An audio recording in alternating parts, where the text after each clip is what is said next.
Kuwait से बड़ी खबर आ रही है निकल के। अगर आप कुवैत में रहते हैं तो ज़रूरी इस खबर को सुनें। और इस खबर से लोगों को परेशानी होने वाली है जो लेबर वोलेशन वगैरह करती हैं किसी भी तरीके से। तो उसके लिए इंपॉर्टेंट खबर है। चैनल को पहली बार देख रहे हैं सब्सक्राइब कर लें और बेल आइकन ज़रूर प्रेस कर दें।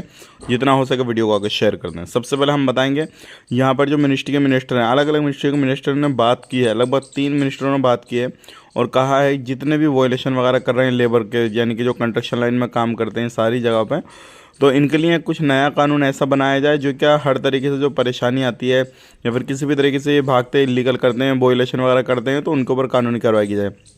और ये भी कहा जा रहा है कि और भी ज़्यादा सख्ती की जाएगी चेकिंग वगैरह में। तो आने वाले वक्त में और भी सख्ती की जाएगी, इसके ऊपर कानून भी बन सकता है।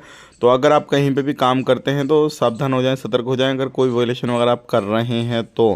अब बात कर लेते हैं यहाँ पे लेबर के हवाले से। तो लेबर के हवाले से यही कहा जा रहा है कि जिसका जो काम है सिर्फ वही काम कर सकता है, दूसरा काम करेगा तो वो वोलेशन करेगा और इस ऐसे बंदे को फिर पकड़ कर डिपोर्ट तुरंत कर दिया जाएगा कुवैत से। तो ये इंपॉर्टेंट है। आप कहीं पे भी काम कर रहे हैं, कुछ भी कर रहे हैं, तो ध्यान रखें, सावधानी बरतें। अदरवाइज जो आपका काम है वही करते रहें तो बेहतर रहेगा। वीडियो बस इतना ही। मिलेंगे नेक्स्ट वीडियो में अच्छी खबरों के साथ। तब तक के लिए आप अपना ख्याल रखें, अपनी फैमिली वालों का ख्याल रखें। Take care, bye bye.